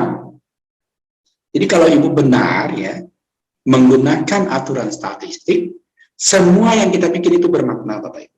Ya, ini interval kita bikin 4 ya. Kita bikin 4 di sini. 28, 31 itu 4. 32, 35, 4. 36, 39, 4. 40, 43, 4. 44, 47, 4 ya. Maka banyak kelas yang kita dapatkan juga adalah 5 ya, sesuai dengan data yang sudah kita bahas tadi ya. Banyak kelas yang kita gunakan itu sesuai ya. Nah, kalau Ibu bisa menerangkan nanti ini ketika Ibu ujian proposal atau ujian sidang untuk escape itu, nah itu Ibu lulus dengan sangat baik itu. Tidak hanya memuaskan tetapi menakjubkan. Nah, jadi penting statistik ini Bapak Ibu. Ya. Tapi kalau Ibu nggak bisa menerangkan ini yang menjadi persoalan ya. Dari mana datanya? Dari SPSS Pak, itu salah itu ya. SPSS itu hanya tool ya. Hanya sebagai alat untuk menginterpretasikan data. Tetapi yang Ibu harus pahami itu adalah statistiknya gitu ya. Jadi pahami statistik ini dengan sangat baik sehingga Ibu bisa nanti menginterpretasikan semua data hasil penelitian Ibu dengan sangat baik sehingga Ibu bisa lulus juga dengan sangat baik. Oke ya Bapak Ibu ya. Tetapi memang sayangnya kita nggak ketemu ya. Ini kadang-kadang saya ingin memberikan banyak kepada Bapak Ibu, tapi waktunya terbatas ya. Jaringan Ibu bermasalah. Jadi ya Allah ya, memang harus kita banyak doa ya. Mudah-mudahan Allah berikan kemampuan untuk Ibu bisa memahami dengan sangat baik. Saya doakan itu saja selalu untuk mengajar daring-daring ini Bapak Ibu. Jujur ya, saya pribadi juga sudah bosan ini ngajar daring sebenarnya ya. Karena memang ya susah sebenarnya saya menerangkan. Padahal yang saya terangkan ini teknis sekali ya. Aturan-aturannya adalah aturan-aturan ilmiah yang harus menggunakan intelijensi yang kuat gitu. Sementara kita dibatasi oleh jarak dan waktu seperti itu. Oke, tapi tetap ya saya tetap berdoa ya agar Bapak Ibu bisa memahami ya. Kembali saya off-kan lagi kamera Bapak Ibu, saya takut sebenarnya jaringan di sini juga bermasalah, tapi alhamdulillah dari tadi aman-aman saja ini. Oke, saya off-kan lagi kamera saya. Oke, kita lanjutkan Bapak Ibu dengan apa yang kita lakukan setelah kita selesai ya mengklasifikasikan umur. Kita lakukan ya itu adalah pentelian namanya ya, teli ya. Harusnya double L Bu, nah, tapi saya anggap Ibu sudah paham ya, saya mungkin teli saja ya, harusnya double L. Nah, apa yang kita lakukan pada teli ini? Ya, pada teli ini kita menteli masing-masing. Saya contohkan ini, Ibu. Data kita 41. 41 Ibu masukkan di bagian mana yang 41? Di sini ya. Saya kembali lagi ke data. 41 lagi, berarti kita masukkan lagi ke sini. 5 nanti ikat Bapak Ibu. 39 berarti di sini. 42 berarti di sini. Kemudian 42 lagi berarti di sini. 40 ya, 40 berarti di sini. Ya, saya ikat ini ya. 40 lagi berarti di sini. Kemudian 35 berarti di sini. 31 berarti di sini. 47 berarti di sini. 43 berarti di sini ya. 40 berarti di sini. 28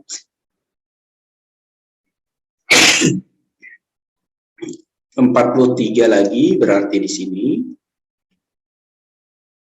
33 berarti di sini ya. Dan terakhir 28 berarti di sini. Maka baru kita dapatkan nilai frekuensi Bapak Ibu ya. Baru kita dapatkan nilai frekuensi. Berarti di sini 3, di sini 2, di sini 1, di sini 9, di sini 1. Ibu sudah selesai ini melakukan penelitian ya. Untuk satu variabel baru ya, untuk satu variabel. Variabelnya adalah variabel umur. Ibu bikin di sini jumlah. Ibu bikin di sini ya, jumlahkan 3 tambah 2 5, 6 7, 7 tambah 9 berarti jumlahnya 20.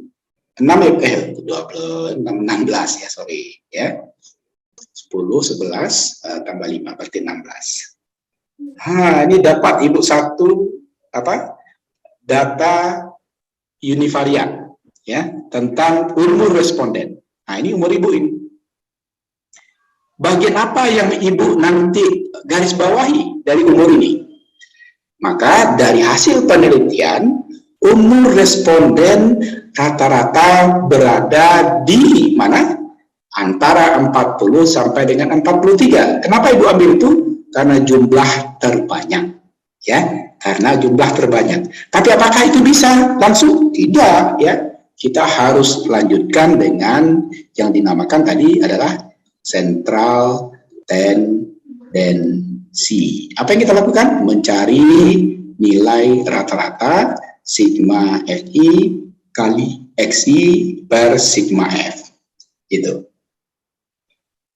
Kita lanjut ini. Sampai di sini paham ya, Bu Ning ya? Bu Ning paham ya, Bu Ning? Ya, Pak. Paham ya?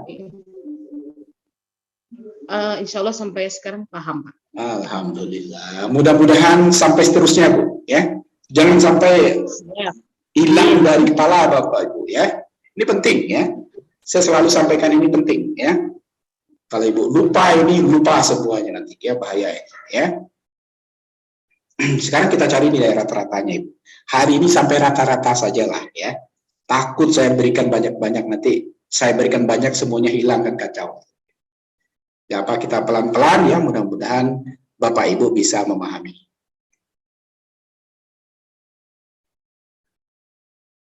Halo? Bu Yes? Masih terdengar ya suara saya? Masih, Pak. Oke, ya saya lanjut ini dengan kita sekarang mencari nilai rata-rata ya. Ini patokan kita, Fi kali Xi. Ini Fi-nya udah ada nih ya. Kita cari Xi ya, kita cari Xi. Nah, ini kalau Ibu jangan pula bikin nanti garisnya mencong-mencong seperti saya ini ya, Bu ya. Pakai roll ya biar garisnya lurus ya. Ini saya karena menggunakan pen tablet nih, Ibu. Jadi ya agak susah lah pakai roll ya. Jadi Ibu nanti di catatannya jangan mencong-mencong pula, Ibu ya. Mencong-mencong bahasa kerincinya sama ya, Bu ya, dengan bahasa Minang ya. Nah, ini saya udah campur aduk aja bahasa ini ya. Oke. Xi itu adalah nilai tengah untuk masing-masing interval ini. Berarti Xi itu adalah batas atas ya tambah batas bawah dibagi dengan 2. Nah, ini maksudnya Bu. Ini batas atas ya. Ini batas atas, ini batas bawah. Coba bantu saya Bu Yes, pencet kalkulatornya. 31, Bu Yes, kalkulator ya Bu Yes ya, 31 tambah 28, coba berapa? 31 tambah 28? 59, Pak. Bagi 2. Bagi 2. 29,5. 29,5. On-kan saja dulu suaranya Bu Yes. 35 tambah 32 bagi 2. 35 tambah 32. On-kan saja dulu suaranya. Jangan mute Bu Yes. Pencet 35 kalkulatornya. tambah 35 tambah 32 32. bagi 2. Sama dengan kan dulu.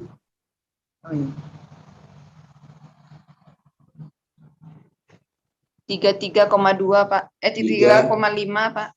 33,5. Lanjut. 39 tambah 36. 39 tambah 36. 75, Pak. 75 pas Bu Yes. Iya, Pak. Bagi 2. Bagi 2. 37,5. 37,5. 43 tambah 40 bagi 2.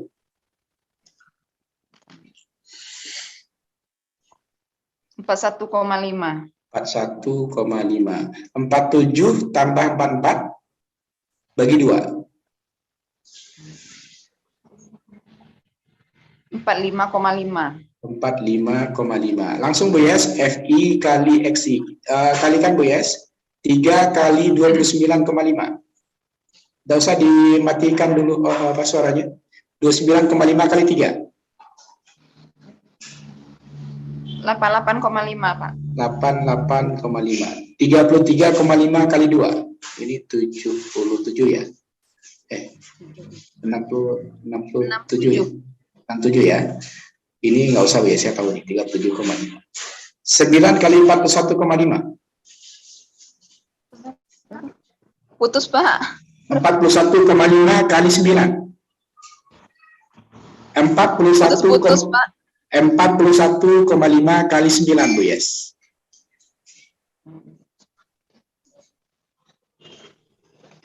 373,5. 373,5. Ini nggak usah, ini tahu saya. 45,5. Jumlahkan semuanya Bu Yes. Jumlahkan dari atas ke bawah. Bu Yes bertanggung jawab ini ya sampai hasil akhirnya.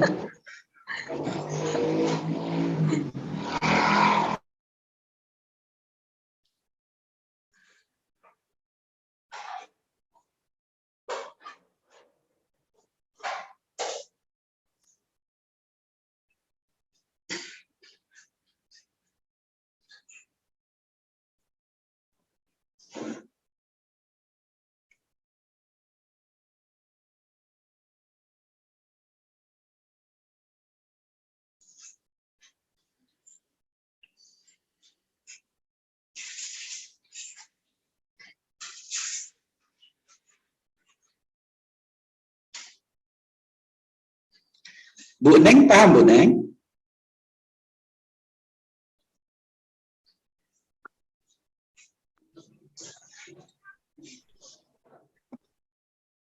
Bu Yes tadi kok hilang ya?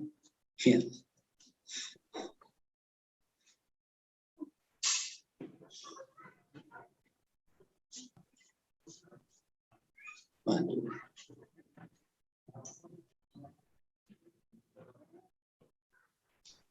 Bu Desi bantu saya jumlahkan Bu Desi. Bu Yes tadi hilang. Bu Desi.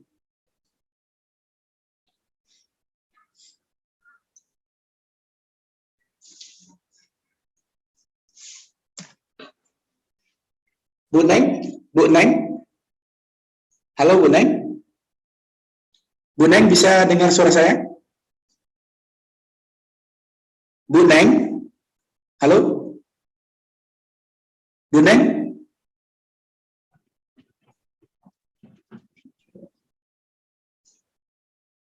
Pak Onel, Pak Onel.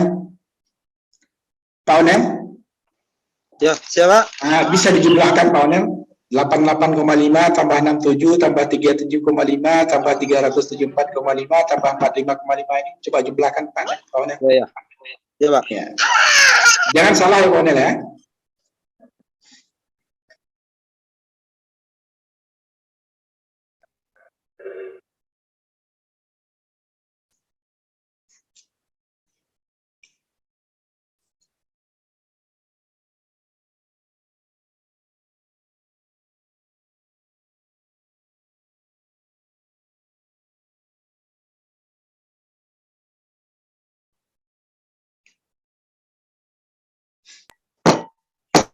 Berapa kawannya? 3 Pak. Berapa kawannya?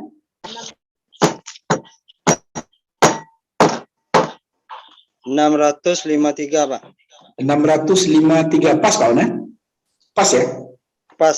Oke, Pas. ya, mudah-mudahan benar ya. Maka kita baru bisa mencari nilai rata-ratanya. Ya, 653 per sigma F. Sigma F-nya ini ya 16. Dibagi 16. Coba berapa kawannya?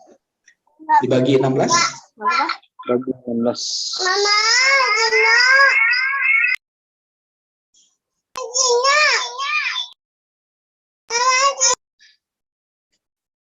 40,8 Pak. 40,8. Jadi tepat ya dugaan kita tadi, dia berada di rentang ini ya.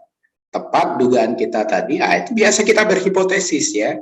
Ternyata memang dia berada di rentang ini ya, di 40,8 ya. Kalau kita bulatkan 41 tahun ya, 41 tahun.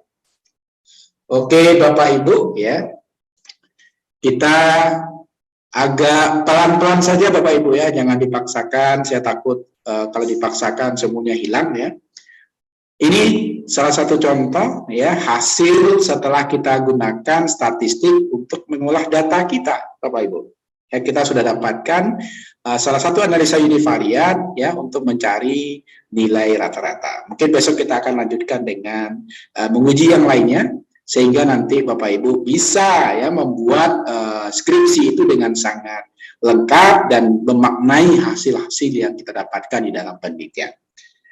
Sampai di sini barangkali Bapak Ibu ya, mudah-mudahan pertemuan kita pertama ini ya, harusnya pertemuannya sampai dengan pertemuan kedua ini mudah-mudahan sudah dilengkapi saja ya. Nanti di pertemuan yang akan datang kita lanjutkan dengan topik ya. Ini Bu Yes ini tiba-tiba hilang ya. Ya Allah. Pak, mohon maaf Pak, jaringan nggak ada Pak. Susah itulah Mati susah sendiri, kita. Pak. Ya. Susah Pak Ona, memang benar-benar Maaf ini Pak ya. Ya Allah, awas sedang mengece hilang Bu Yes kan. Kece apa kok takut tadi kan hilang. Pak, jaringan mati. Jaringan Pak. Oke, Hilang. ya itulah. Maaf ya, Pak. Iya. Oke ya. Mudah-mudahan Bapak Ibu bisa memahami ini ya. Ini baru sampai kulitnya baru nih Pak Onel. Ini belum sampai ke uji-uji ya. Kita belum sampai ke Kaiswar, kita belum sampai ke uji tes ya. Belum sampai ke T-tes, belum sampai ke Z-tes ya, belum sampai ke ANOVA ya. Nanti akan saya berikan semuanya itu kepada Bapak Ibu ya, dengan harapan nanti Bapak Ibu bisa melakukan riset dengan sangat baik dan bisa menginterpretasikan semua data yang Ibu dapatkan misalnya di rumah sakit ya, di wilayah kerja puskesmas atau di mana saja ya. Ini Pak Doli ini saya suka ini. Oke Bapak Ibu ya, mudah-mudahan nanti mudah-mudahan nanti Bapak Ibu bisa menyelesaikan. Pak Dodi, ini Pak Dodi PR-nya ini baru awal nih Pak Dodi ya. Pak Dodi nanti akan melakukan uji ya. Oke, Pak. Ini kalau ini saja Pak Dodi belum selesai nih. Wah, ini baru analisa univariat. Mohon nanti Pak Dodi bisa ini ya, mengikuti seluruh apa yang saya sampaikan nanti sampai selesai. Kita akan lakukan uji T nanti, kita akan lakukan uji Z ya, kita lakukan uji ANOVA nanti. Mudah-mudahan Pak Dodi paham. Yang tadi Pak Dodi paham atau enggak? Kalau itu enggak paham, enggak jadi judul yang bagus tadi Pak Dodi ya. Judul saja bagus tapi tidak bisa menginterpretasikannya, bahaya nanti ya. Yang tadi Pak Dodi paham enggak? Nah, untuk awal ini paham nggak, Pak Dodi? Kalau Bu Elvira saya yakin paham itu ya, Bu Elvira ya. Ya Bu El? Insya Allah Pak. Nah, yakin saya paham Ya. Saya takutnya sama yang muda-muda ini Bu El ya. Kalau yang sudah yang sudah udah yakin saya paham. Ya. Yang tua-tua. Ya Bu El ya, saya takutnya sama Bu Titin ya, sama Bu Yes gitu ya, sama Bu Rizky apalagi. Kalau Bu Elvira saya yakin paham sekali ya. Nah, ya Bu El ya. Kalau Bu Ning ya, Bu Ning juga itu saya rasa udah paham gitu ya. Bu Ning, Bu Elvira itu nggak perlu lagi diajarkan. Yang perlu diajarkan di Bu Rizky, Bu Yes ya. Ya, kalau Pak Dodi ini saya memang agak sedikit ini kan ke Pak Dodi karena Pak Dodi ini risetnya eksperimental Bu El ya. Ini Pak Dodi ini memang harus paham bagian-bagian kulit ini ya. Kalau bagian kulit ini nggak paham Pak Dodi ya, judul Pak Dodi yang bagus itu nonsen Pak Dodi ya.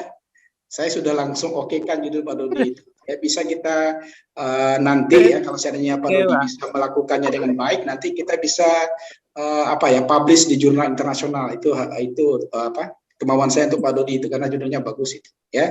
Kebetulan Pak Dodi sudah Pak Dodi ya, sudah terindeks Scopus ya. Nanti kita coba mempublish di jurnal-jurnal internasional ya hasil Pak Dodi ya. Tetapi ini harus paham Pak Dodi ya. Kalau ini nggak paham bahaya Pak Dodi ya. Ya Pak Dodi ya. Ini untuk Pak Dodi, juga pada Pak Hendri ini, Pak Hendri juga ya, untuk yang lain juga ya. Kalau Bu Elvira saya nggak perlu lagi lah, sudah yakin saya paham, yakin saya. Ya, tapi pada yang lain ini saya harap ya apa yang saya sampaikan ini tidak hanya dibaca-baca saja ya, tetapi harus wajib memahami sampai ke kulit-kulitnya. Saya akan coba share nanti ya. Takut kalau seandainya kita bisa ketemu ini bagus nih Bapak Ibu ya. Kalau online kayak gini saya juga bingung gitu mengajarnya ya. Saya nggak bisa lihat ya, paham nggak? Bu Titin paham Bu Titin? Nah, ini takut saya ini Bu Titin ini. Insyaallah. Alhamdulillah. Bu Yes tadi saya kira takut dia langsung hilang gitu kan. Bu Desi juga saya tanya diam gitu kan. Kan kalau Bu Elvira pasti jawab, yakin saya. Oke, barangkali Bapak Ibu, ini pertemuan kita pertama di 2 kali pertemuan. Saya harap coba di-on-kan semua kamera Bapak Ibu, karena kita ada bukti pembelajaran yang harus di-share ya ke Prodi. Ya, mudah-mudahan pertemuan kita pertama ini berbekas ya Bapak Ibu ya, karena akan ada lagi pertemuan-pertemuan kita selanjutnya. Bu Ida, nah Bu Ida juga ini, yang masih muda-muda ini. Pak Domingus judulnya udah ada Pak Domingus ya? Sudah ACC judul Pak Domingus? Sudah ada Pak. Sudah ACC judulnya? Sudah ada Pak judulnya. Alhamdulillah. Pak Hendri gimana Sudah Pak? Judulnya udah ACC Pak Hendri? Ya Pak, masih dalam proses ini Pak. Tapi Pak Hendri yakin saya ya. Yang senior itu yakin. Itu beda kelasnya dengan yang junior kayak Bu Yes gitu ya. Kayak Bu Desi ya, itu harus rajin belajar. Kalau Pak Hendri udah aman lah. Bu Elvira aman, yakin saya itu. Tapi Pak Dodi walaupun udah senior Pak Dodi, karena Pak Dodi dengan saya itu harus yakin Pak Dodi itu bisa ya.